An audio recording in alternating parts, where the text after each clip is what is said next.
Today seems like a great day to dive in. So let's do that. Let's talk about where you going, where you been, and how long it's going to take you to get there. I'm just saying, we spend a lot of time with these roadmaps and these vision boards and how we want our life to be and how we feel like it should have turned out and why it's not turning out the way that we feel like it should be at this moment, or why is it not going the way that it should be going right now? Like, it's happening for them. Like, I'm better than them.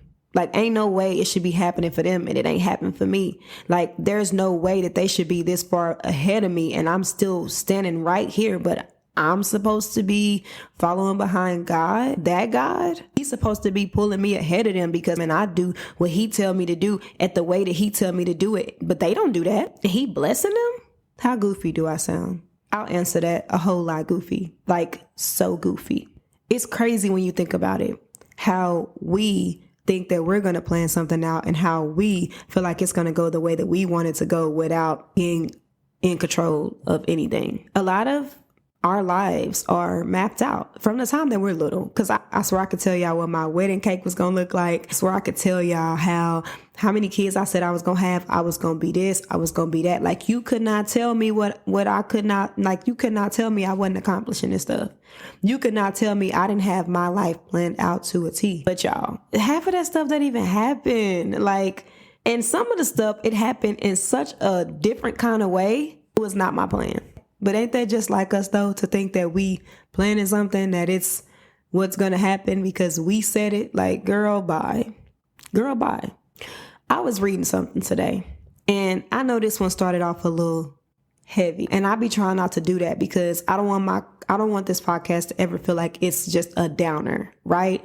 I was reading my Bible and it kind of gave me more of a reality check, because you hear people all the time talk about how Jesus died for our sins and how he was on the cross and how life was for him. But what about the moments right before he died on the cross? Have y'all ever read it? Have y'all ever read the moments right before he died on the cross? And y'all know, I normally give y'all my scripture towards the end, but this one has to be at the beginning because it's just that important, right? And so I'm going to read y'all a decent amount. I'm going to read y'all John 19:1 through 22. So it says, "Then Pilate took Jesus and had him flogged. The soldiers twisted together a crown of thorns and put it on his head. They clothed him in a purple robe and went up to him again and again, saying, 'Hail, King of the Jews!' And they slapped him in the face. Once more, Pilate came out and said to the Jews gathered there, 'Look, I am bringing him out to you to let you know that I find no basis for a charge against him.' When Jesus came out wearing the crown of thorns and the purple robe, Pilate said to them, 'Here is the man.' As soon as the chief priests and their officials saw him, they shouted, 'Crucify, crucify.' But Pilate answered, 'You take him and crucify him. As for me, I find no basis for a charge against him.' The Jewish leaders insisted, 'We have a law, and according to that law, he must die because he claimed to be the Son of God.' When Pilate heard this, he was even more afraid, and he went back inside the palace. 'Where do you come from?' he asked Jesus, but Jesus gave him no answer. 'Do you refuse to speak to me?' Pilate said. 'Don't you realize I have power either to free you or to crucify you?' And y'all pause. But this is where it get good. Because what power you got? Okay, back to 11. Jesus answered, 'You have no power over me if it were not given to you from above. Therefore, the one who handed me over to you is guilty of a greater sin.'" Because, period. Y'all, I be reading this Bible and I be getting hyped. Because even through all that heaviness that I just read y'all, and I'm still not done. But the fact that Jesus said out his mouth, like, you ain't got no power over me. You don't have power over me if it weren't given to you by the one from above. So right now, even though all this is happening and you feel bad for me, you could tell. But at the end of the day, it's not up to you. Starting at 12, I'm sorry, y'all. Starting from 12, I got a little bit excited. From 12, from then on, Pilate tried to set Jesus free, but the Jewish leaders kept shouting, "If you let this man go, you are no friend of Caesar. Anyone who claims to be a king opposes Caesar." When Pilate heard this, he brought Jesus out and sat down on the judge's seat at a place known as the Stone Pavement. It was the day of preparation of the Passover. It was about noon. "Here is your king," Pilate said to the Jews, but they shouted, take him away, crucify him." "Shall I crucify your king?" Pilate asked. "We have no king but Caesar," the chief priest answered. Finally, Pilate handed him over. to them to be crucified. So the soldiers took charge of Jesus, carrying his own cross. He went out to the palace of the skull. There they crucified him, and with him 2 others, one on each side and Jesus in the middle. Pilate had a notice prepared and fastened to the cross. It read, "Jesus of Nazareth, the King of the Jews." Many of the Jews read this sign, for the place where Jesus was crucified was near the city, and the sign was written in Aramaic, Latin, and Greek. The chief priest of the Jews protested to Pilate, "Do not write the King of the Jews, but that this man claimed to be the King of the Jews." Pilate answered, "What I have written, I have written." Baby, y'all don't understand how excited I be when every time I read that, "For what I have written, I have written." Because I said what I said. Based off my encounter with Jesus, I said what I said because that is who he is. And even though you feel like that's not who he is, baby, I said what I said. And at the end of the day, I control this. I control this. As heavy as that is, when we take the time to realize that Jesus said what he said, what is written down for our lives, what is set in stone for our lives, is set in stone for our lives. We can change some things about it by repenting and asking God to lead us in a different direction. But at the end of the day, if it does not align with what he's saying about us or saying to us about where we're going, baby, I don't know what else to tell y'all.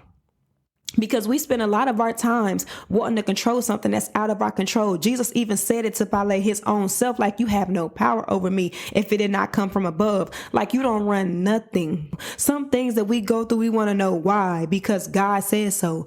It's that simple. He said what he said.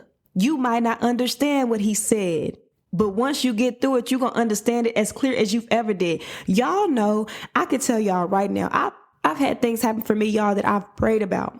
If you give me this, I'll do this. If this happened, then I'll do this. If this happened, then I'll do that. But at the end of the day, I'm praying and I'm doing what I'm supposed to be doing. But of course, it's not happening today.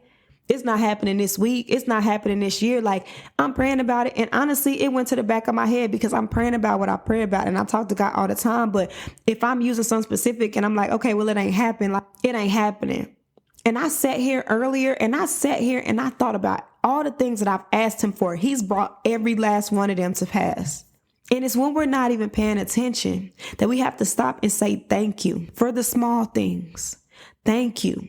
Because they can sometimes lead to bigger things and better things and put us in a whole different situation. And no, it's not going to happen when you feel like it should happen. It's going to happen when God said that it's going to happen. And there's not going to be a matter of how much you try to change it, how much you try to go the opposite direction, no matter how much you try to go back and say, no, I'm not doing this. I'm not doing that. Like, I don't want to do this. He said what he said. So either you're going to do what he said right now, or you're going to do what he said later, but you're going to do what he said because it's written. Y'all, for what I have written, I have written. That is a bar. Like, that didn't come from no rap today. That is a bar from the Bible. Take a moment and reflect back on everything that you've asked for what you can remember. Everything that you've asked for that has come to pass. Everything that you've asked for that you feel like God wasn't listening. And you look back at your life now and say, he heard me. Not only did it come to pass, look at where I'm at now. Not only did it come to pass, look at where it started from and look at where it's going. Like, we don't give him enough credit, but he is worth all the credit and then some. The world doesn't get his credit, but we will neglect it and think that man is responsible, or we so cocky enough to be like, oh, that's all me. No, it ain't. No, it ain't. Because who is you? Who are you? My God is awesome. My God is mighty. My God is bigger than you. My God is better than you. My God is the God, and you ain't him. I know, y'all. I know. I mean, but if I don't tell y'all, who gonna tell y'all? Y'all know how many times I feel like I'm not qualified to tell y'all nothing? But he said I am, so therefore I am. And you can take what you get from me, or you don't have to take it at all. My job is to serve him. My job is to make it known to you. And what you do with it, that's on you. That's your job. I love y'all. Be back.